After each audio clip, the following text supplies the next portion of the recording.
আল্লাহ পাক সূরা বাকারায় বলছেন, শাহরু রমাদানাল্লাযী উনজিলা ফীহিল কুরআন, রমাদান সেই মাস যেই মাসে কোরআন নাজিল করা হয়েছে। কি জন্য নাজিল করা হয়েছে?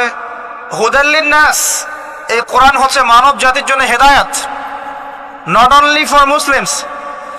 এটা শুধু মুসলিমসদের জন্য হেদায়েত নয়, হুদাল লিন-নাস, পুরো মানব জাতির জন্য হেদায়েত।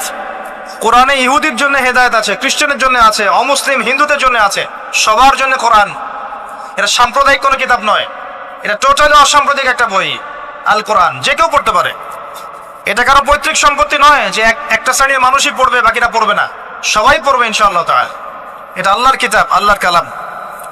হুদাল লিন-নাস ওয়া বাইয়িনাতিন মিনাল হুদা, এটা হচ্ছে সত্য মিথ্যার মানদণ্ড, বাইয়িনাত সুস্পষ্ট মানদণ্ড। আর কি ওয়াল ফুরকান, প্রমাণ, হুজ্জাত, দলিল। এটা আল্লাহ পাক কোরআন সম্পর্কে বলছেন।